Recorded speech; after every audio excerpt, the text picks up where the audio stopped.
আসসালামু আলাইকুম, welcome back to my channel. আশা করি আপনারা যে যেখানে আছেন ভালো আছেন, সুস্থ আছেন। আমিও আল্লাহর রহমতে ভালো আছি। আরেকটা ভিডিও নিয়ে হাজির হলাম আপনাদের সামনে। আশা করি আপনাদের কাছে ভালো লাগবে। আজকে আমি আপনারা লগে শেয়ার করবো গরুর মাংস দিয়া মিষ্টি কুমড়া। আমার স্টাইলে আমি কিলা রান্ধি ওখান আপনারা লগে শেয়ার করবো। এই মিষ্টি কুমড়া একবারে বাংলাদেশের মিষ্টি কুমড়া লাগান টেস্ট, আর ইংল্যান্ডের মাঝে এটারে বাটার কুয়াশ হয়। তো বাটার কুয়াশ দি আর গরুর মাংস আমি কিলা রানবো ওখান আপনার লগে শেয়ার করবো। আউকা আমি গরুর মাংস রান্না করি আমার স্টাইলে, ওখান আপনারা দেখতে থাকুকা। এখানেও আমি গরুর মাংস 1 কেজির মতন রাখছি আর বাটার কুয়াশ রাখছি।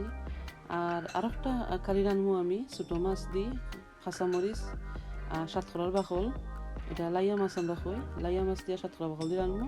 এটা অন্য একদিন শেয়ার করবো। তো আমি মাংস গেছি দইয়া রাখছি। আর ইনো হান্ডির মাঝে আমি আন্দাজ মতো তেল দিছি। তেল দিয়ে আমার চয়েস মতো আমি আমার স্টাইলে বাগার দিলাম। তো পেঁয়াজও দিমু, আশা করি আপনার কাছে ভালো লাগবো। তো পেঁয়াজ তেল গরম হওয়ার পরে তো পেঁয়াজ আমি দিলাম, দিয়া আদা রসুন দিমু একটু বালাইলাই লাল করমুতুরা। আদা রসুন আমার আন্দাজ মতন দিলাম। 1 টেবিল চামচ আদা, 1 টেবিল চামচ রসুন পেস্ট করা আছিল। আগে থেকে আমি পেস্ট করে থইছিলাম ইজি হইবার লাগি। এটা আমি মাঝে মাঝে রান্না করি, আমার বাচ্চানকেও এটা খুব ভালো পাই। তো তেল বেশি একটু কমাইয়া, তাতে তেল এটা সবসময় যখন এটা গরুর মাংস রান্না করি না, গরুর মাংসের মধ্যে খুব চর্বি থাকে। আন্দাজ মতো লবণ দিলাম, সব তো দিলাম আমার আন্দাজ মতন। এই বাটার কষটা খুবই স্বাদ। প্রায় সময়ে আমি রান্না করি, মুরগির মাংস দিয়েও রান্না করি। এখন আমি গরুর মাংসকে চিনি পেঁয়াজ একটু লাল হওয়ার পরে গরুর মাংস দিলাইছি, দিয়া আমি বালাই মিক্স করিয়া দিলাম। তো মশলা এখন আমি দিতাম না, মশলা আমি মাংস কিছু সিদ্ধ হওয়ার পরে আমি মশলা দিমু। আর সামান্য একটু হলদির গুঁড়া আমি দিলাইমু, তাতে মাংসের গন্ধটা যাইবার লাগি, খাসা গন্ধ যাইবার লাগি।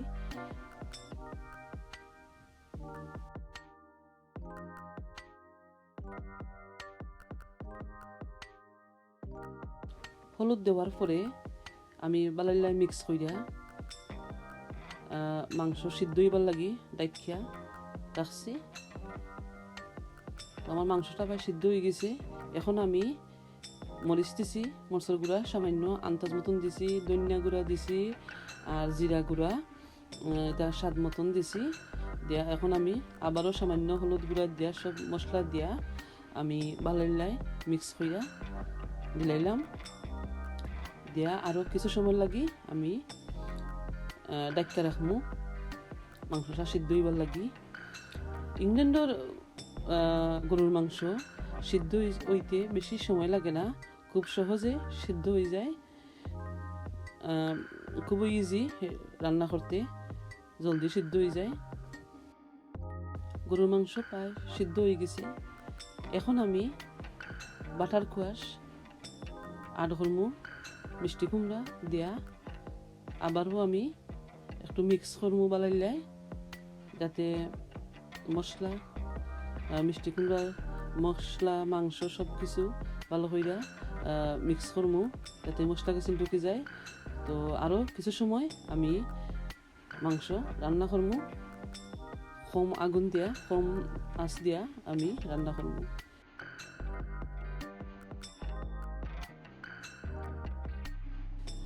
এখন প্রায় আমার কুয়াশ সিদ্ধ হয়ে গেছে।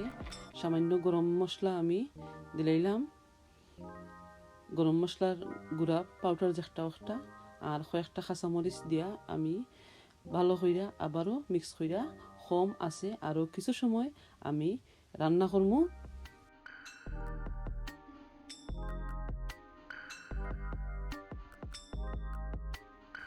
তো কিছু সময় পরে দেখো আমার মাংসগুলো প্রায় সিদ্ধ, মাংস এরপরে কোয়াশ প্রায় সিদ্ধ হয়ে গেছে। এই পর্যায়ে আমি সামান্য পানি অ্যাড করে নিব, গরম পানি অ্যাড করলাম, বেশি পানি দিতাম না, কারিটা একটু মাখা মাখান লাখান থাকবো। তো সামান্য আমি পানি অ্যাড করে দিলাম, কইরা আরও 5-7 মিনিট আমি কুক করবো। কুক কইরা আপনারা দেখাইলাম। এখন কিন্তু আমার কারিটা হয়ে গেছে। আর গোটা গরম মশলা আমি এক পর্যায়ে দিছিলাম, এটা রেকর্ড করতে আমি একটু গুলি দিছিলাম, কয়েকটা গরম মশলা আমি দিছি। আর এখন আমার কারিটা হয়ে গেছে। আমি সামান্য ধনিয়া পাতা দিয়া আমি আগুন অফ করে নিব। অফ কইরা আপনারা দেখাইলাম, খুবই স্বাদ। এরপরে আমি আরেকটা জিনিস দিছি, জিরা, ঠালা জিরা পাউডার যেটা, এটা খুবই স্বাদ হয়।